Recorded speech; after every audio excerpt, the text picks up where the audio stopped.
This is the College Hockey News Insiders Podcast. Wilmer behind the back, spinorama, he scores! What a goal by Jeremy Wilmer! Discussion. Into the net with a shot, he scores! Owen Mike goes 4-2, Western Michigan. Opinion. Back into the near circle, fires, he scores!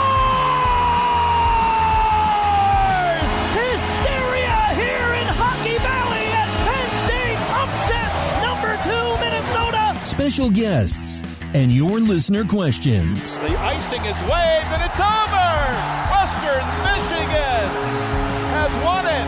The Broncos are the Frozen Four champions of 2025. Taking you through the world of college hockey, here are your hosts, Adam Roden and Mike McMahon. And another week is here, and pretty much nothing going on the next few weeks, but we got plenty to talk about today. I do want to talk a little bit about the World Juniors Day, a little bit tangentially, if you will, but first of all, what's going on with you? Not much. I'm looking forward to the weekend, kind of the last full weekend, and then looking forward to taking a breath for like a week. So, and as we speak, the Mayor's Cup game, or whatever, in Providence going on. There's another Mayor's Cup game each year between Union and RPI. But when I was a kid, I used to go to the Mayor's Trophy game. The Mets and Yankees would play each other. This is well before there was interleague, and it was an exhibition game in like July sometime. Those are fun. And my dad used to take me every year. A lot of teams had those. Yeah.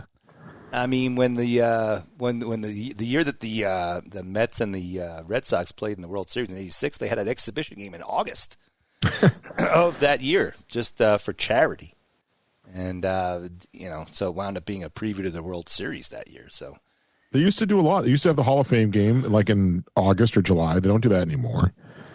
Two teams would play like a Doubleday field during the Hall of Fame induction ceremony. They don't do that. I remember like when I was a kid. I want to say it was August. I think it was after the All-Star break. But the Red Sox used to go down to Pawtucket, Rhode Island, and play their AAA team in an exhibition game every summer. And that was like appointment tickets for my whole family. We're going to tie this into my talk about tournaments and whatnot in a little bit. But first of all, this past week, our team of the week is North Dakota, and we will hear from North Dakota coach Dane Jackson in a little bit. Up to 5 in the MPI right now as we second week of December. So pretty good run for them. And I guess, judging by early returns, you could say it's a little bit simplistic probably, but I guess they got what they wanted out of changing coaches. Yeah, so far. Yeah, I mean, like you said, a long way to go till we hit the finish line. But so far, I mean, I would say they're exactly where they want to be. They're not your top 5 team in the MPI almost at the semester break. They got a couple games to go this weekend, but they're certainly going to be probably in the top 10, if not, maintaining that top 5 spot. It's a good spot to be. And they've only lost like 1 game since Halloween. So they've been playing very well. Yeah, check out the article on collegehockeynews.com about North Dakota Team of the Week, and you'll also hear from Dane Jackson in a little bit. It certainly has not hurt the. It's not a secret that the sport of hockey is has a lot to do with goaltending sometimes, and or a lot of the times, and no secret there that they found a freshman who's 8-0.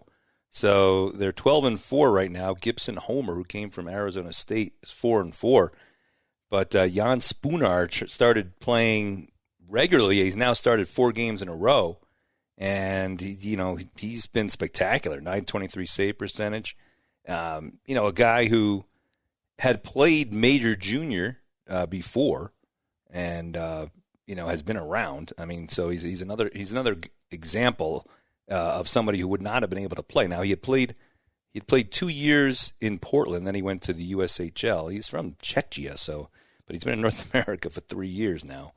And he was an all-star in the USHL last year, so it's not like he's a total secret, but for him to come in and do what he's been doing has been obviously a huge lift. Because if you remember, I mean, North Dakota has basically had one transfer goalie after another. Yep. The last 4 or 5 years, it's been one-and-done transfers every year. And, different levels of success or not success amongst them. But I talked to Dean Jackson in the summer when he was hired, like, would you like to get off that train? He said, ideally, so, but who knows these days? Maybe Spooner is a freshman, quote unquote, but maybe he'll only be around a year. You never know. So, but no, you never do. You never do. It's 300 players a year pretty much have gone in the portal ever since it became a thing. So I don't see it slowing down. That's for sure. Nowadays, every time you talk to coaches, it's, are you going to keep your guys? It's even the big teams, it's hard to keep third, fourth liners, freshmen, let them grow. It's an impossible task. But, most of the coaches who are fed up with that have retired at this point. So I guess the ones that are left can put up with it. That retention process that really starts like in a couple of weeks after the holidays. Like there will be coaches in January that start having conversations with players like, hey, we just need to know like what are your plans for next year? Because we've got a plan. Like we've said before, the top names that go in the portal, you keep thinking that they don't know where they're going when they go in there because they already do. And a lot of them know, by March for sure, because that's when it opens. I would say by February, the real high-end guys already know that they're going in, and at least half of them probably already know where they're going. Yes, and that is certainly a topic of consternation for many, but, it's kind of becoming accepted, I guess. It's like tampering. I mean, what is that? At this point, There's no enforcement mechanism, and they can't enforce anything. And if someone's doing it, then you got to do it. I mean, you got to keep up, and it is what it is. So it's like a free for all out there. But and by the way, I don't blame anybody for doing it. Everyone is. So like the way I look at it is if one team's going to do it, every other team has to as well, or else you're putting yourself at a disadvantage. I'm not saying it's what should happen. I'm just saying like if one team is going to do it, every team has to do it. Yeah, when you talk about, we've talked about this before, but you talk about major junior, you talk about NIL money, the single biggest factor for upheaval has been the unlimited transfers. I mean, if you just figure out a way to stem that tide, it would feel a lot different regardless of the other stuff. Yeah, because there's no roster planning. I mean, you have no idea year to year who you're going to bring back and who you aren't. And a lot of times you won't know until February or March. It's that I think has been the biggest headache for coaching staffs because like you just have no, at least, but even if under the old rules, let's say that they, like you said, they opened up major junior and you could recruit those guys, but you still didn't have unlimited transfers, and at least coaches could know who's coming back and how many openings are they going to have. These guys don't even know how many openings that they have until April. So that has by far been the biggest thing. I don't know what or how that changes really. No, other than legislation, which we know that's not going anywhere right now. Legislation, or you start to hear stories about some revenue sharing contracts that have multiple years and multiple payments and buyouts in there too. So, maybe that's what slows it down is a player is getting paid by the school that he's at and he's trying to transfer. But if he does, he's going to owe that school, a $50,000 buyout, and the player's not going to pay that, but he can't find another school in the portal that's willing to pay it because if they do, by the way, that counts towards their cap. So that's not free money. So it's like, maybe that slows it down a little bit for only for certain types of players, only for players that are getting paid enough and have a large enough buyout where that might be a holdup for some teams. We're not talking about the majority. Yeah, and who even knows how enforceable that is? We haven't tested that theory yet. Well, yeah. So you never know. But, yeah, I mean, this all obviously ties in. We're going to talk more about how this affects North Dakota in our second half of the show because I want to get to, what's been going on around the country. So take a listen to Dean Jackson here in a few minutes. But and we'll get back to all this chatter about what we were just talking about because it does tie into some other stuff that we'll get to later. Yeah, this past week, is the last full week, I guess, more or less full. And one of the biggest games of the weekend was Michigan State. And so if you watch those, they each won in each other's building. Jack Ivankovic and Trey Augustine dueled it out and in goal, and each won a game. So, I was expecting maybe a little more, I don't know. When those two teams meet, it can be combustible. And they're two of the top 4 most penalized teams in the country. So I was a little bit concerned maybe that something might happen, but it did not really for the most part. I mean, it was fine. It's good. And it was 2 hard-fought games. So, yeah, the games lived up to billing, and I'm sure they definitely will play again later in the season. But right now, I mean, they're 2 of the top 5 teams in the country. Yeah, I would say it certainly lived up to its billing. And kind of appropriate that they split, considering how good both teams have been so far. Yeah. Odd that they each won in each other's building, but appropriate that I think that they split. Yeah, it was two hard-fought games. I mean, Michigan did not score. Michigan State did not score in that week until late in the second period of the second game.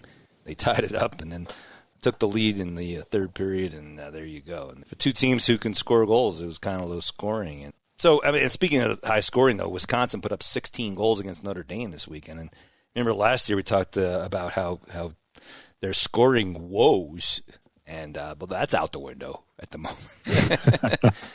They just have a lot of guys, I think, stepping up. I mean, we talked to Mike Hastings a couple of weeks ago, but Gavin Morrissey has been tremendous. Quinn Finley, was kind of the one stalwart last year, has continued that. And Christian Fitzgerald, who we talked about and spotlighted a couple of weeks ago, has continued to put up the numbers. So, yeah, they're in good shape. Blake Montgomery's the other one, the freshman.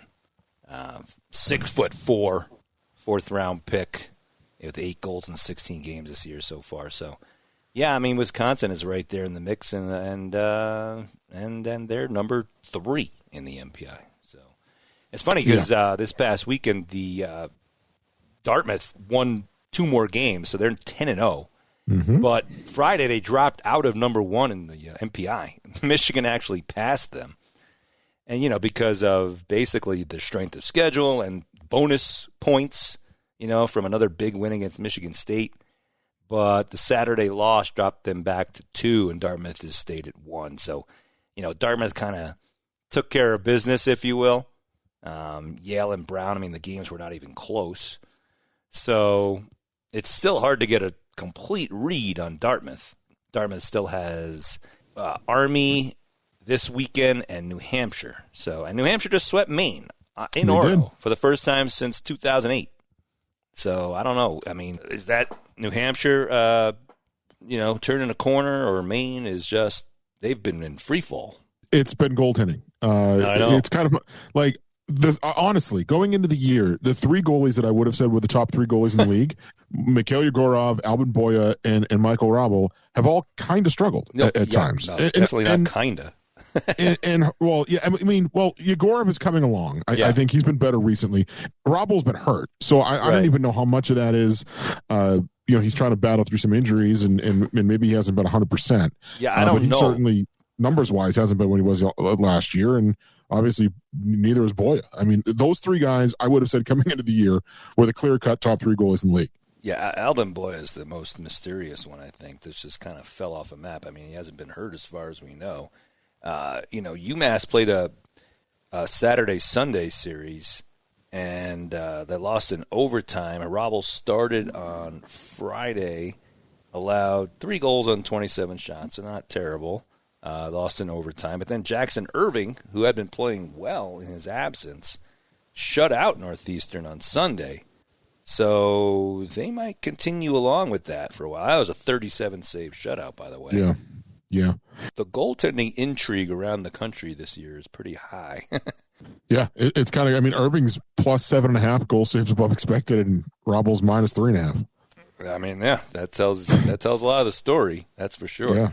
And even up at Maine, like where, again, I would have had Boya number 2 in the league behind Yegorov entering the year. He's minus 3.5, minus 4 goal save above expected. And then Yegorov, who, like I said, Yegorov has been better recently, but he's still minus 4.7 goal save above expected. Yeah, did lose to Vermont on Saturday. They did.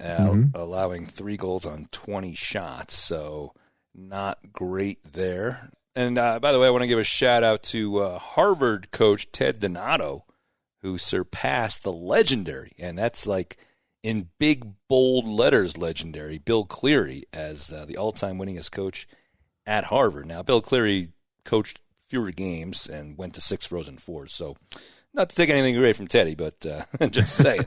And won a national championship, which Ted Donato was on that team. So...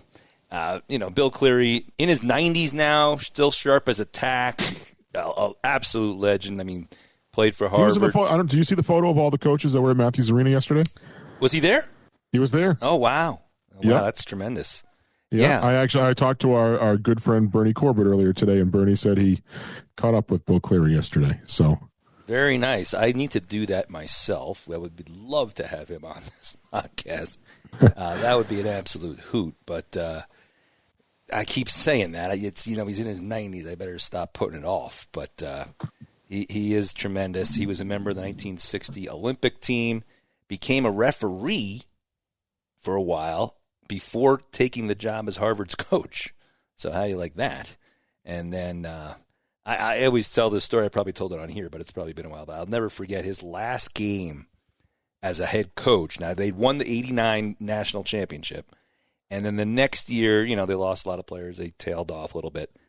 And I was a student in Ithaca. They came to Lina Rink for a playoff series.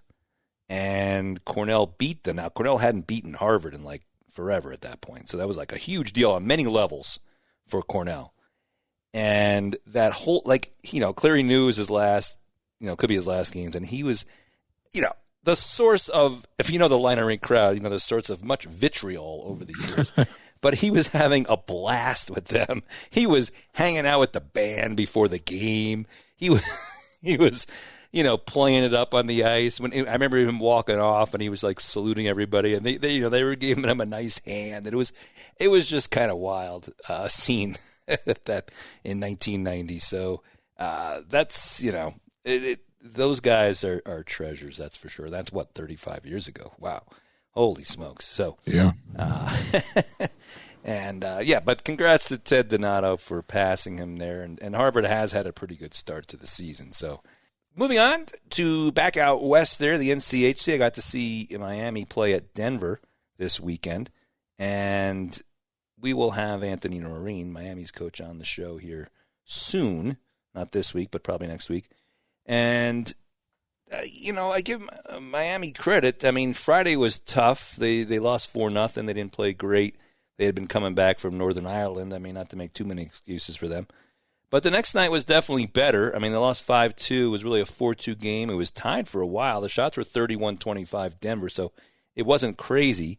The goalie they have, Mateo Drobak, stood on his head. They're building something back up. I mean, that's the kind of thing we were talking earlier about coming and going. I mean, they have 21 new players this year. Some transfers, but some flat-out freshmen. How many of those stay? And it goes both ways, right? So, maybe Miami recruits 10 more guys and that are better than, 5 of the ones that were there, and they want to replace them. And then the players want to, some players want to transfer, and maybe, one of those freshmen decides, well, I'm going to go to, whatever, North Dakota or something, Michigan, I mean, that's just the way it is these days.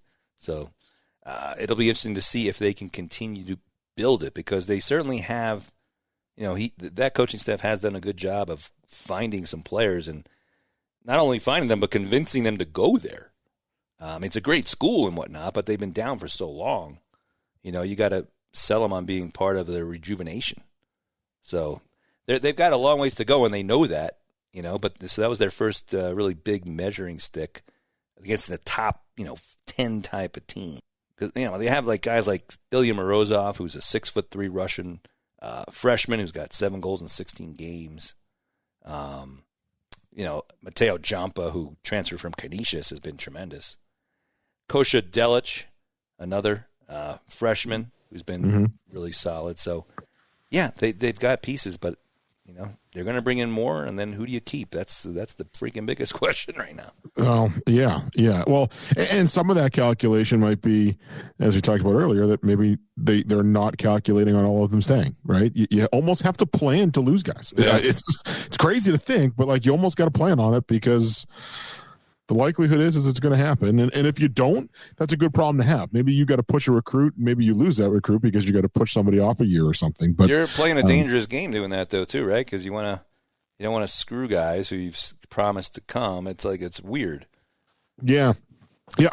It seems to me that I see kids committing now, and from what I'm hearing, especially from assistants, is that more and more they're it's a year-to-year thing with who they're going to bring in. It's like if you're recruited and you're put on a team's list, okay, you're on the list, which means you're eligible to be brought in at any given point. But like, I don't know how many promises are being made to guys with, well, we think you're going to be a 2027 or we think you're going to be a 2026. Maybe that's naive. I don't know. But it seems like a lot, at least from what coaches tell me, like a lot of them are going, we kind of leave it open-ended with, we'll tell you when we think you're ready. Yeah. And that gives them some flexibility. I mean, you run the risk of losing a guy, obviously. Like if you tell a 19-year-old, hey, we want you to go back and play your 20-year-old year in junior again, that kid may say, well, I'm not doing that. I'm going to go somewhere else. It's a risk. The other interesting, I noticed a couple of things while watching Miami. Noreen said that this was more a coincidence, but all of their forwards are bigger than all of their defensemen, which I thought was hilarious. That's interesting. Like every forward is bigger than 6 foot, and just about every defenseman they have is 6 foot or smaller. The only one would be Vladislav Lukashevich, who played at Michigan State last year, transferred. Yep. And he's been getting 22 minutes a night playing on their back line. So another Russian. And the other interesting thing is that they have a kid on their team named Nicholas Mikan who transferred from St. Thomas. And he's a Minnesota native. He's 6'4". I see the name Mikan, who's really tall, and he's from Minnesota. And I go, that can't be a coincidence. George Mikan was a legendary NBA player in the 50s, the first real superstar, the Shaq of his time, like super duper star of that era. So I'm like, but I look all over. Miami's website doesn't make any mention of his family. So I'm like, this is just, I don't know, it was sticking in me. Like, as while the game was going on, so I couldn't ask him. And I did this like Google search where I think I was like 3 pages deep and finally found confirmation that it is his great-great-grandfather. That's crazy. George Mikan. So I think I need to talk more about that with him at some point. But where I found it was an article, quote unquote, from a Pee-wee team when he was 10. What age is that? What is 10? That's all like, is that mid? Yeah, what is that? That'd be, Pee-wees, I think, like 10, 11. Yeah. 10, 11, 12, something like that. The team was in some tournament, like a big-time tournament for 10-year-olds. The players on that team were like Jimmy Snuggerud. Oh, was it the Quebec one? Isaac Howard. I got to find this. But it was. It's got to be the Quebec tournament. There's a big Pee-wee tournament in Quebec every year. That's huge. It's like an international Pee-wee tournament. All right. So this was, I found the article, as it were. It was from 2014. Okay. It was the North American Hockey Showcase. Playing for blah, blah, blah, top players, yada, yada.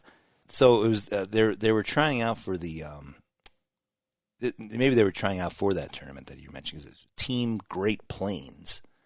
And it was coached by Dave Snuggerud. And the players on the team included Ryan Chesley, Luke Snuggerud, his kid Nicholas Mikan, J.J. Webush, Isaac Howard. I mean, that's enough right there. I mean, you got a couple of guys in the NHL already on that team. Yeah, pretty good group. So it was kind of hilarious. Cruz Lucius, it was Arizona State's leading scorer right now. So, it was just wild. I mean, I don't know if there's some reason he doesn't want it on the Miami bio on his page, but I just thought that was interesting. I mean, I don't see any negative to it. It was a fascinating tidbit, but they mentioned it on here in this article, the great-grandson, George Mikan. So there you go. That's pretty incredible. Yeah. That's cool. All right. Well, let's take a break. We've got Dane Jackson, head coach of North Dakota, coming up on the other side.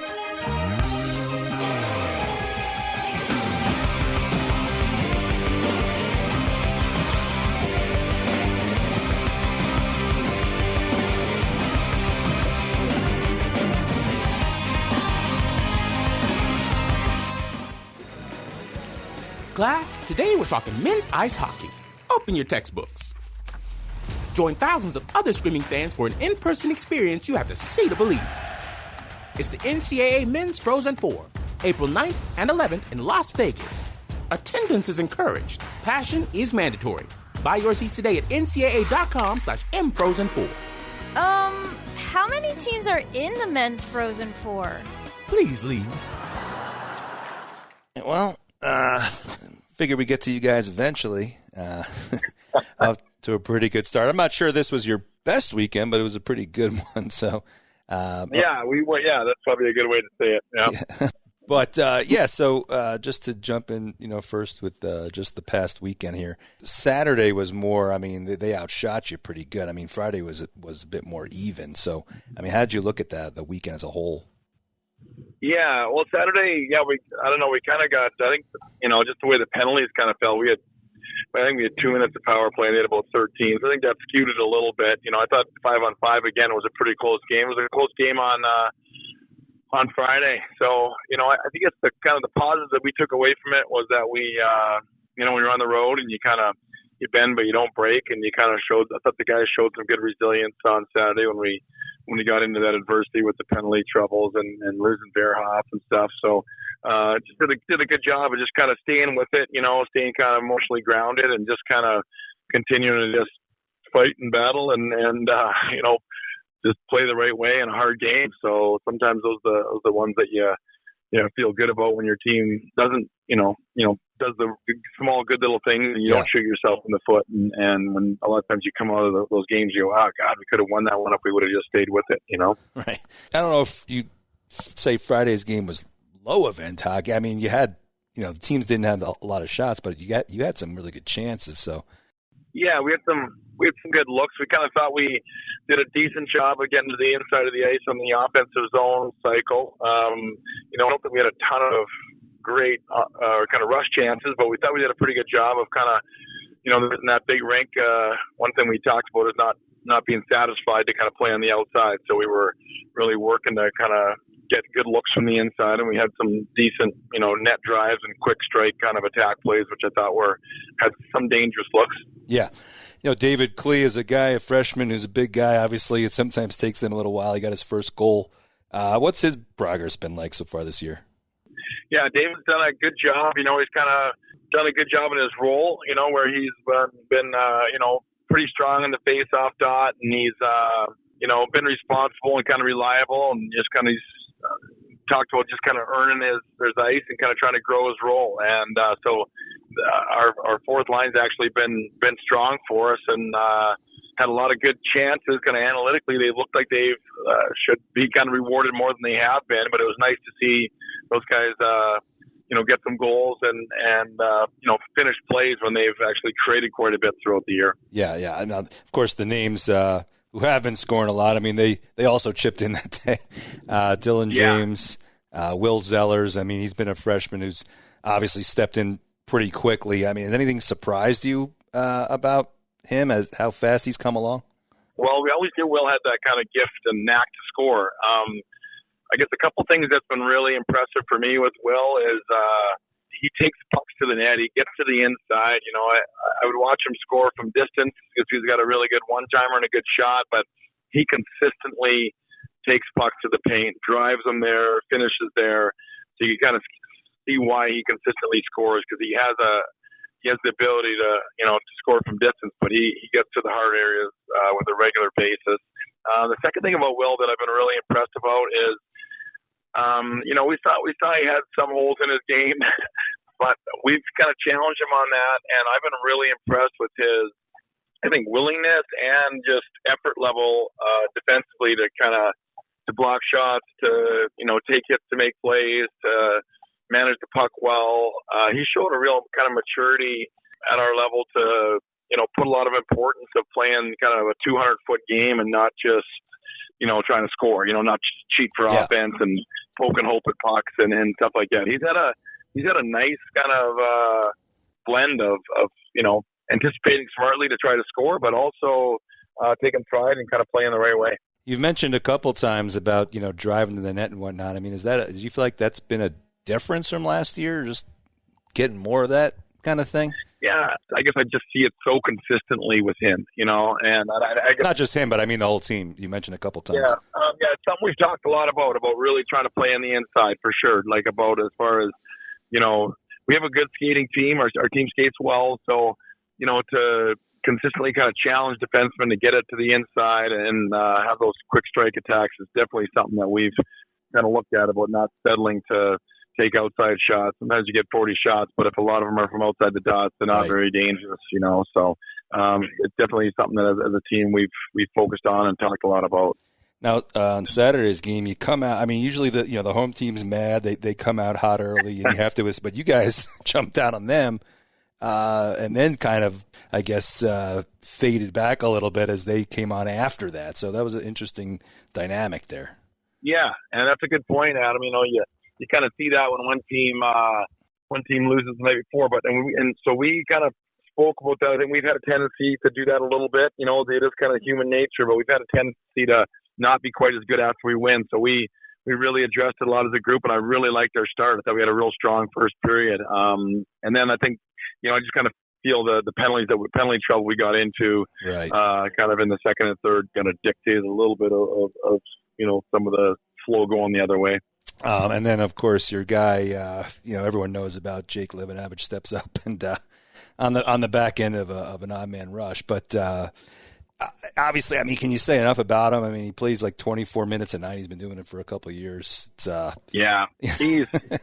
he's such a good two-way player. I think when he came in from Chicago, and a lot of people knew that he was a good offensive guy, but his defensive game is really strong. He penalty kills a ton for us. We play him against other teams' best players. He is a very good defensive player. Obviously, he's a great breakout the puck and great at the offensive blue line as well. But a friend of our program, Dave Hackstall, watched. He was sitting out last year, and he watched all of our games last year, and he came away just raving about Jake and about how strong his two-way game was after he watched him so much. So it's nice when you got an NHL guy like that watching Jake too, and kind of making those kind of comments. I'm sure Keaton Verhoff would like to have that playback. Is he have to sit a game now? What's the deal there? Yeah, I don't think so. I don't think it was a match or anything like that. Okay. So I don't think so. He was disappointed in himself. I think if you watch the play, I don't think there was really an intent to injure anything. It was just kind of. It was like a love tap, but the referee was looking right at him. I mean, I don't know what. Dude. It was just. I think he kind of brain cramped a bit there, and I don't know what. He felt really badly, obviously. But the nice thing about Keaton is he's a really humble, well-liked teammate, and so I think all of us have done something. We go, oh God, I want those 5 seconds back, and so. I think the whole team just kind of rallied around and said, hey, let's bail out Bearsy here. He's a good man and made a mistake, and let's get after it and try to put extra effort in to try to get this penalty kill done. Obviously, they got one on us, but I think so. That was kind of one of the things you try to rally around as a group and say, okay, hey, what are we going to do? Are we going to be ticked off because one guy made a mistake, or are we going to just say, hey, let's rally and handle what the game give us and say, hey, what's next, and how do we try to mitigate the damage here? Yeah, right. I mean, now that you've had time to sort of absorb it all, I mean, we talked in the summer about those two guys, obviously, Cole Reshny and Verhoff, and you have another one, Josh Zakreski, who hasn't played as much but has played some. Yeah. But, I mean, now that you've seen them and how they've handled school and all that, I mean, I don't know if they're representative of every kid coming from major junior this year, but, I mean, it's probably a good idea, right, of how these guys have sort of fit in. And, I mean, they're going to school, I suppose, taking their classes and all that jazz, and they're handling it okay? Yeah, I'll kind of lump in, obviously, Ollie Josephson has been outstanding for us as well. So Josephson, Reshny, Verhoff. Oh, right, I forgot. And Zakreski was playing really well before he got hurt, too. He was on one of our, kind of in our top six. Yeah. Adam, I've been, so impressed with these guys as young men, too. You kind of wonder how it's going to go. And we couldn't be more impressed with the substance they have as hockey players, but also kind of the substance they have as kind of sharp young guys to get their work done, get their school work done and everything else. They're sharp, well put together professional guys. So we couldn't be more happy with how they've handled things off the ice as well as their play on the ice. Yeah.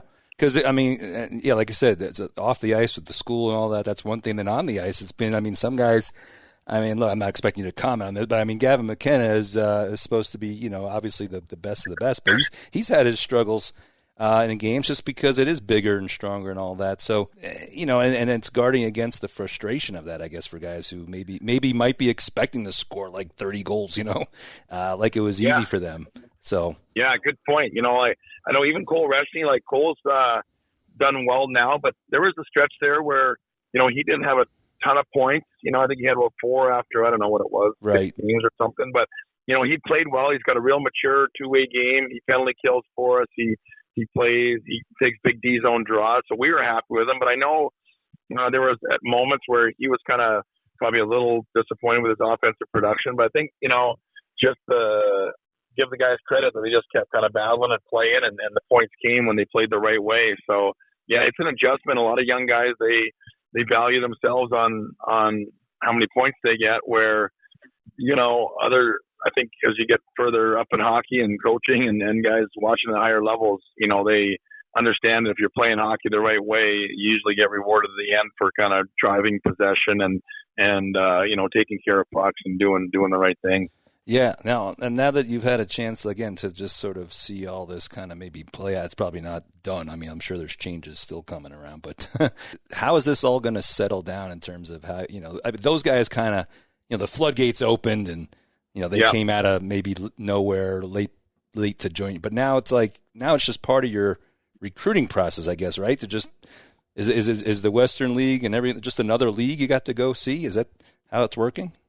Yeah, and that's one thing that I don't think anybody really knew how it was all going to translate. But, I've said the Western League is obviously a really good league because all these guys, they have good habits and details, and they're prepared to play big moments in our games. So, obviously, the USHL is a really good league. We know top guys from there can come in and play in our league right away. But, there's no question that we've been really impressed with the maturity and of the players that have come out of the Western League and how good they've been for us right away, playing big roles as freshmen. Are you seeing more USHL guys going up there now? And how's that going to play out for them?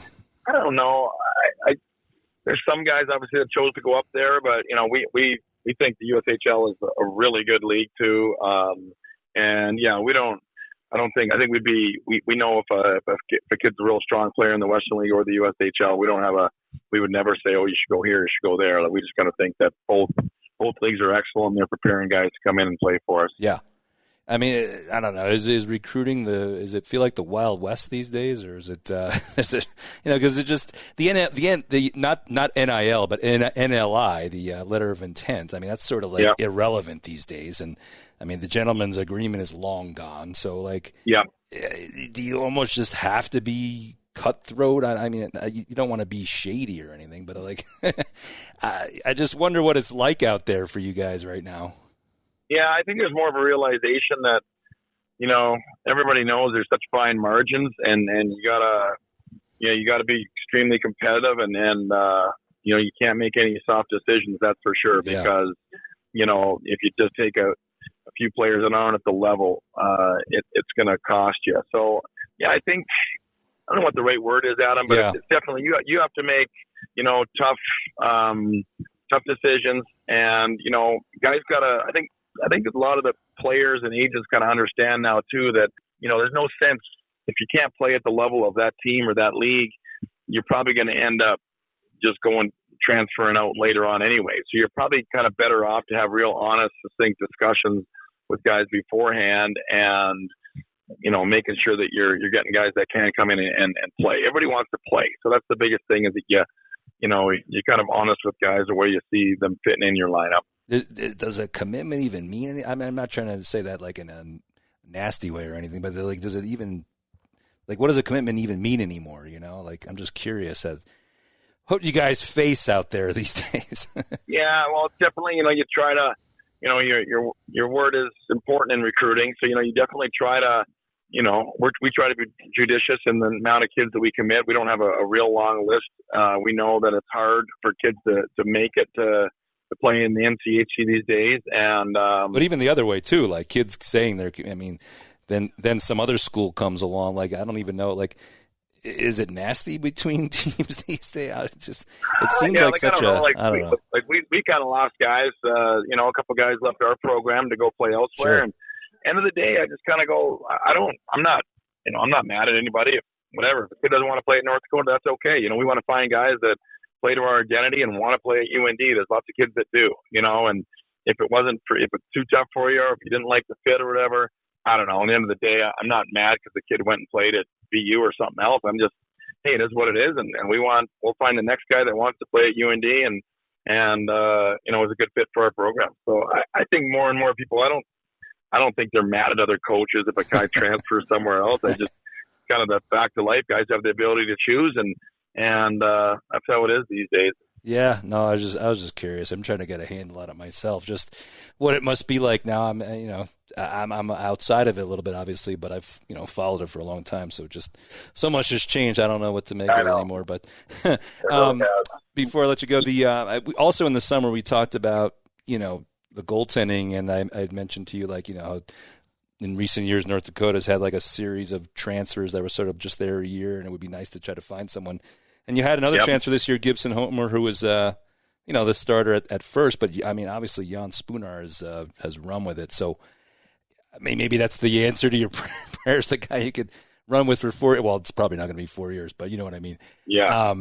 But what's that been development like? Did you have any sense of what he was going to be like when he came to you and had the potential to do this right now? Well, we knew he was a real good goaltender that had a lot of junior experience. He played 2 years in Portland and one in Dubuque, and he was an all-star in the USHL. So we knew he had a good goaltender.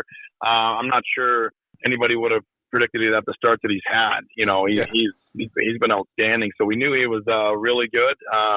We sure hope he can sustain what he's doing. He's played really well and just been consistently strong. Another kind of element of his, Adams, that's been really nice is just what a good puck handler he is. He's helped us so much in our breakouts because he gets out and handles a lot of pucks and puts our D in kind of advantage situations with their eyes up ice to break out pucks. So that's been a really nice element too. So we sure are excited about how he's played and we're extremely happy with his progress so far. Yeah, I imagine that's always tough. You bring a guy in as a transfer, and then you got to have a tough talk with him too, right? Every team has to deal with their their goalie situation, I suppose. So, I think anytime you go to a top program, you're going to have competition. We think Gibson Homer's still a really good goalie. He's played well. We had a couple nights where we did not play very well in front of him, but we believe in him. He's a good player. He's had some really strong performances for us, actually. So, we kind of like the idea that we think we're going to have some good competition along the way, and you always need you need the depth down the stretch. Sort of the interesting dynamic of all these major junior guys coming is that a lot of them now will also go back more than usual. I think they just announced today 7 players currently in the NCAA going to the Team Canada junior camp, which is I think might be the most ever.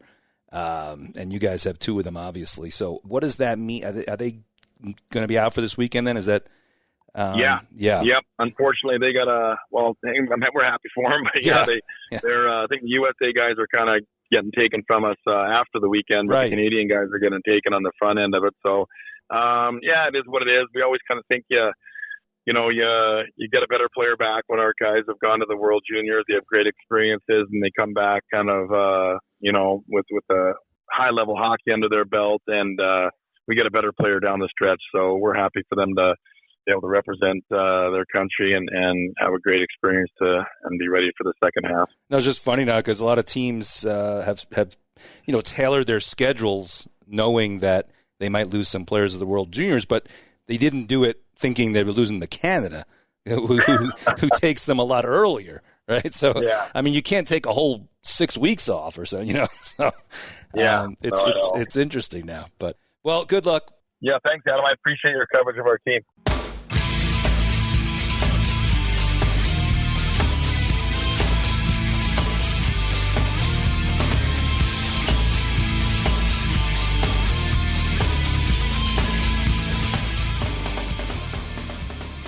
Get hurt in the game? We tough it out. Feel exhausted? We push on. Feeling down? We pull ourselves up by the bootstraps. But there are times when bootstraps aren't enough. When stress gets to us and we need to talk to someone about what we're really going through. So we're going to reach out because sometimes mental health is not a one-person job. Visit loveyourmindtoday.org. That's loveyourmindtoday.org. Brought to you by the Huntsman Mental Health Institute and the Ad Council. Welcome back here to the College Hockey News Insiders podcast. And, North Dakota, I mean, they've done a great job, Dane Jackson. We'll see how things go. I talked to him there at the end about how they're going to be without a couple players this week, and I want to get to that. We talked about all the comings and goings, and part of what happened to them is they lose a couple of big players to Boston University, Sasha Boisvert and Owen McLaughlin. But then they made this big splash with Cole Reshney and Keaton Verhoff coming from Major Junior, and that was right when the doors were open, but the floodgates hadn't happened yet, and that just hit everyone like a thunderbolt, because Reshney's a first-round draft pick. Verhoff's probably going to go in the top 5 at least in next year's draft. So, but now, an interesting subplot of that is that they will lose those guys for this weekend's games against Omaha because college hockey has an unprecedented, as far as I can tell, 7 players on the Team Canada camp roster for the World Junior Tournament. They can't avoid them this year. Right? I mean, there's only been 2 at most in past years, and there was always this thought they're discriminating against guys who decide to go to, to go play the NCAA, and they would deny it and say, well, no, it's not the real reason. And but now, like you just said, I mean, you can't leave off these guys: Porter Martone, Gavin McKenna, Jackson Smith. I mean, there's 7 big time names. And flip side though is that 4 teams are going to be losing big time players. Now, North Dakota is playing this weekend against Omaha, and I can't remember now. Michigan State and Michigan, they're both. Michigan's off for a full month, and Penn State is too. Yeah, well, Penn State's off for a ridiculous amount. Now, Michigan State a month and a half. Right. Michigan State is playing in the Great Lakes Invitational. We'll get to more of that in a second. But my point is, I put a column on College Hockey News earlier today about this issue. So many of these big time teams, and that list has gotten bigger and bigger, take off weeks so that they don't lose players to World Juniors. There's no games that it's affecting. But now, because Canada their camp starts a week earlier than the U.S., what are you going to do? Take another week off? I guess Michigan did. I guess Penn State did. It's getting a little crazy. How far are we going with this? Teams taking 5 weeks off as a matter of course. Look, I guess it's the cost of doing business if you are going to recruit those types of players, right? I guess the calculation is in a 34-game regular season, you're okay. I think you've got to be okay with having those guys for only 31 or 32 of your 34 games. Yeah. I can't see college hockey just shutting down for 6 weeks. The weird thing is it's almost like what has happened. I mean, as I mentioned in my article, there was a time when, and this is not that long ago. I mean, maybe it is to some of you, but early 2000s, everybody played, and they played in tournaments, the Mariucci Classic, the Badger Showdown, and there was just an endless amount of them, not to mention the GLI and whatnot. And this just didn't happen. Now, I think, it started to happen. I don't know if it was BU or Michigan or, Michigan was still playing the GLI at that point. But, BU in particular would always lose a lot of players, and they just started, scheduling that block off.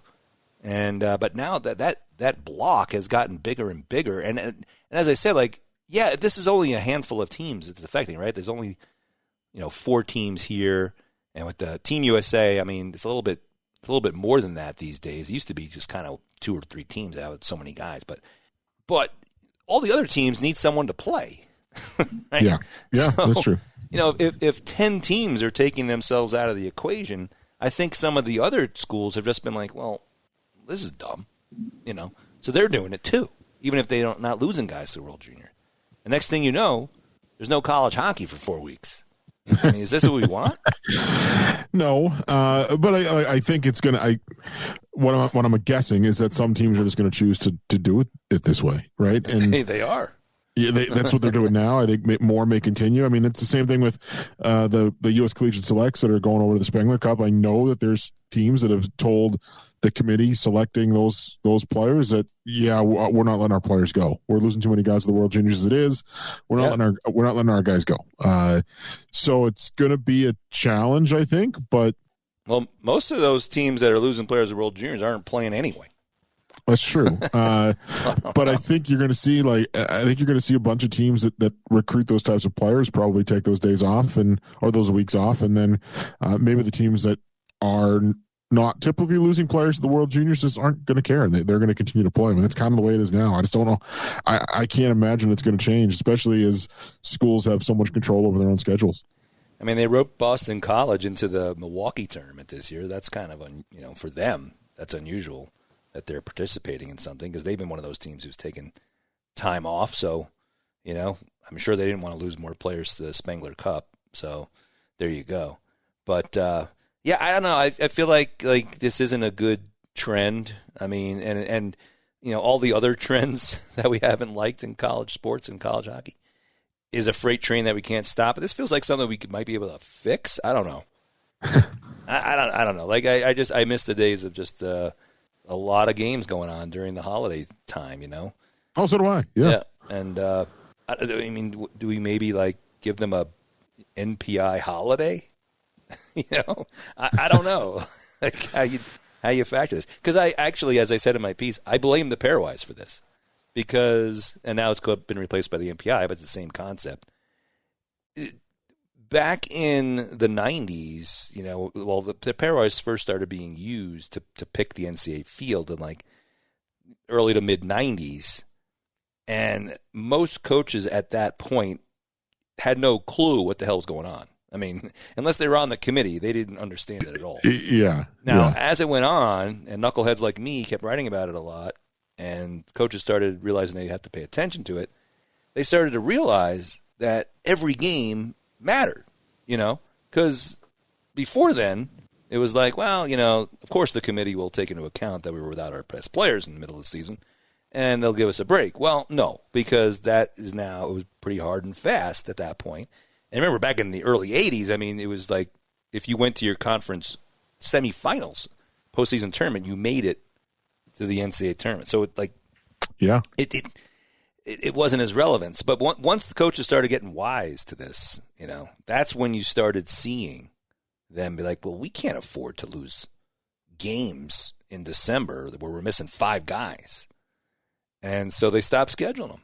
I mean, I really think that was the beginning of it. And it's gotten to the point where there's nothing. So I mean, whatever. I mean, I'll kick back, and I got plenty to do over the holidays besides college hockey. But it is a bit of a shame. So. Yeah. No, I don't disagree. I remember I went when I was in Merrimack. We went out for the Mariucci Classic one year. It was great. Remember we flew back on Christmas Eve. It was actually before Christmas that year. Yeah. But it was great. There was a banquet. We got. This was going way back. I want to say it was 2005. I don't even think iPods were a thing yet. But we all got all the players and staff got the gifts because it was sponsored. We all got these weird MP3 players. Yeah, that held I had 4 songs. I mean, I'm pretty sure I had one of those. Well, no, I had a disc player of some kind. Yeah, but it was cool. I mean, there was a big banquet and everything. It was just you could circle those dates in the calendar. You knew they were there every year. Now, I mean, they're pretty much other than the Milwaukee tournament, the GLI. The Ledyard is gone at Dartmouth. Yeah. They're actually, it's not a tournament. I think they're calling it the Ledyard this year, but they're hosting Arizona State for 2 games. It's not actually a tournament. So, right. But yeah, there's just not many of them left. No, I mean, this is, like I said, this trend has been going on for 20 some years, and it's reaching peak craziness. And like I said, I'm just afraid it's going to get even worse now that these teams are potentially losing high-end players to Team Canada in the middle of December. So it's just another week. So there you go. Well, there's my soapbox for the day, but we move on here to some listener questions as we move along here. Some good questions here today. First of all, Jason writes, any update on the Joona Väisänen injury? Yes, unfortunately, we mentioned this last week that it appears he's done for the year. So that's an unfortunate injury for Western Michigan's defense. And, they've kind of been muddling through a little bit this season. I mean, they're 11th in the MPI. They've been fine. They got swept by Denver at home. And then they split with Minnesota Duluth this past weekend. So, now they play Boston College in a big test. Now, of course, BC, like we just said, will be missing some players.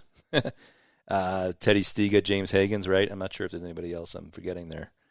So, we'll see how they match up against them. But, it's going to be tough. I'm sure they'll adapt, but maybe their defense definitely took a hit. This is a good question because it helps us dovetail into something that we definitely want to talk about. Steve writes, Northeastern hosted BU on the 13th I guess I'm making it sound like past tense here, but will host BU on the 13th for the last ever games at Matthews Arena. And what are your favorite memories and experiences at the old barn? Well, there's probably better people to ask this question to because, relatively speaking, Mike is not that old, and you've been there plenty of times. But you don't go back to the 60s like some people we know. I do not. No. I've only been there. You know what though? Yeah. Quick shout out because I thought this was great. The Northeastern Hockey Blog did a piece yesterday on fan memories. I think they've got one that's coming tomorrow with player memories, and Friday's a piece they're going to do with coaches' memories. I know Mike who runs that, and I talked to him earlier today. That he interviewed more than 80 people for the series that they're doing. It was pretty cool. So I think he's got some more cool stuff coming. So yeah, those guys do a good job, and we definitely can't hold a candle to the depth of stuff that they're doing there right now. But we do have an article going up tomorrow as I speak here on College Hockey News, and we'll definitely be there this weekend to cover it. And I've gotten to go there a few times. That's it's been a while now for me, but so really my only memory of it is just I called a few games actually filling in and getting to talk to Greg Cronin there, but nothing too crazy happened while I was at those games. So, but one of the things about Matthews, it's often mistakenly billed as the oldest hockey arena in the world, but the way they phrase it nowadays is it's the oldest multi-purpose arena in the world, which is more accurate, I suppose, because there are one in particular in Michigan, Upper Peninsula, that's been around longer since like 1913. The original Matthews was built in 1910, but it burned down in 1918, and they redid it and reopened it in 1921.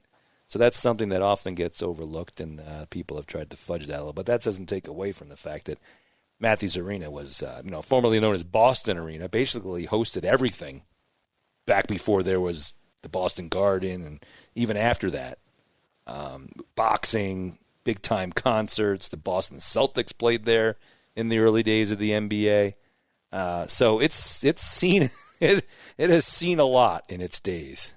Yeah, I think this is not all that long ago, and Northeastern fans aren't going to like it. But the two of the best games I've probably ever covered were in that building during the 2015 playoffs. It was a first-round hockey series, Merrimack. Merrimack won both games in overtime. They won the first game in overtime 3-2. They won the second game in double overtime 2-1. Rasmus Tierin and their goaltender made 99 saves over those two games. It was ridiculous. There you go. I actually think he signed with the Carolina Hurricanes at the end of that season, and I think that series had a lot to do with it. But he was ridiculous. Northeastern had like 65 shots on goal in the double overtime game, and they won 2-1. He made 60. I think it was 65 shots, 64 saves. Just ridiculous. Well, we are trying to have somebody on who's a little bit older and wiser and had been to more events there next week. So. We are trying. I was trying to do that. Like I said, we will have people there this weekend for the game, and they have had some festivities, as you alluded to. There was like every old coach who had ever coached a game there. They invited to have a skate there yesterday, I believe it was. Yep. And, the photo was crazy. Yeah, that was awesome. I mean, I didn't realize Cleary was there, but I saw Joe Britannia in there and, Jim Madigan and a lot of other. I saw Jack Parker, Jerry York, Dick Umili was in the photo. Mike Milbury was in the background, like he was kind of tucked away in the back. Oh, jeez, that's about where he belonged in that picture. Yeah, it was filled though. And then this weekend they're going to have over 100 alums of players there, and it should be pretty interesting. They're playing BU, it'll be a fun experience, but a little sad, obviously. I got my favorite quote ever. In any interview I've ever done, one of my favorite quotes ever came from Greg Cronin. I was going to say it had to be Greg Cronin. It was absolutely Greg Cronin.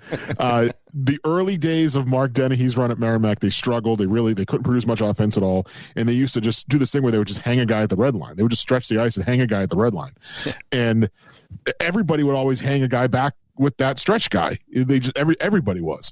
And there was one night at Northeastern where they didn't. They just let that guy sit in the neutral zone by himself. And when Merrimack turned the puck over, one of the Ds would race out of the zone and try to cover the guy almost one-on-one. And I asked Cronin afterwards, I was like, that was interesting. Like, I've not seen a team do that yet. Just what were your thoughts behind just leaving that guy kind of uncovered? And he stared at me. Yeah, I got to see that. He stared at me pretty intensely. And I'll never forget the quote. He just looked right at me and was like, if you want to give me a bleeping power play, I'm going to take it. I was like, hey, fair enough. Yeah. He was like, if you want to let me play 5-on-4 in the offensive zone, I'm going to take that.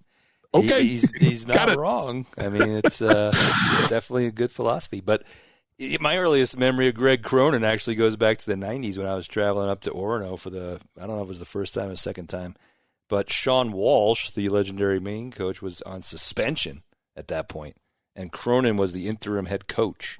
And so that was my first experience there, going in to interview him before a game I was broadcasting for Princeton. We went up there for the Dexter Shoe Classic, as I mentioned, those tournaments, as it were. So there you go. I remember going up to Orono for a tournament, and then the next week going right back up to freaking Colby for a game after Princeton had won the Dexter Shoe Classic in 94-95, which is the year Maine went to the championship game. So it was a huge deal. I mean, Princeton winning that tournament there. The next week they go right back up to Colby, and Scott Borick was the head coach, and the game was a tie. So there you go. And they thought that was their Super Bowl. So, I bet, yeah, for sure. That was wild. Anyway, all right. Moving on to Bet on UMD, who asks, is UMD's ranking NPI right now? Well, he mentions ranking, but it's a dirty word around here. But their actual NPI rating is 4, so it's legit. But is that a mirage, or are they legit? And, we've talked about them quite a bit. They were our team of the week at one point. I think they're legit. No, I agree. I mean, look, I look at, okay, who's beating you, right? And yeah, they had that loss to Augustana earlier in the year, but their losses were at North Dakota, at Colorado College, at Western Michigan. That's 3 of their 5 losses. Like, I don't think those are particularly bad losses, especially all 3 of them, or excuse me, 2 of them were in overtime. Yeah. So, it's like, I think you're pretty for real when you're beating teams. I mean, they also have a win at Western Michigan, a win at Colorado College, and a win at North Dakota. So all of those losses were piggybacked with wins on the road too. So they've been on the road more than they've been at home, and have beaten pretty good teams on the road. So yes, I think that they are legit. And that early season schedule, where some non-league games, Augustana, Bemidji State, those are decent teams that they beat there. Yeah. So.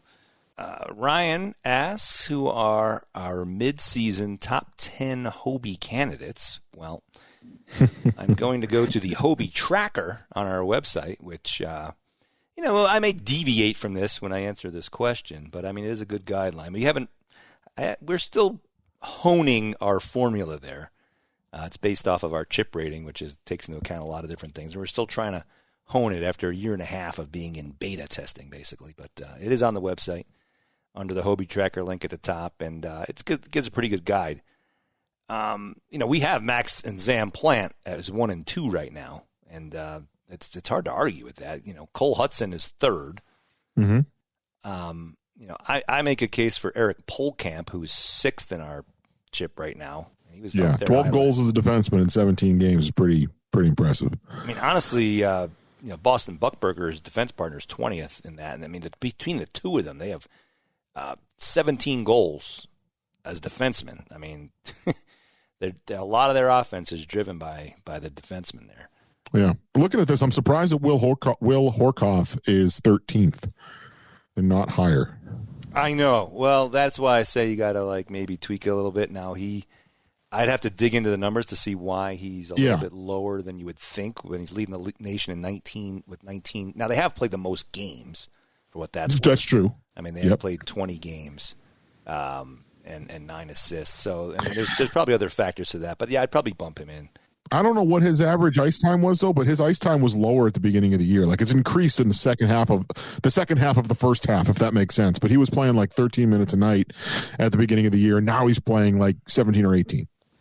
Yeah, and we're probably when I say we're honing the formula, it's probably more so for goalies than anything. It's been kind of a struggle to kind of keep the goalies in line with where you think they should be. So our top-rated goalie right now is Lawton Zaker, which is really probably legit as far as that's concerned. Being among the goalies, I mean, because Trey Augustine's the other one. He's third amongst goalies. Tyler Musick of UConn is actually second. They have a very similar save percentage, but Zaker's been sort of off the charts.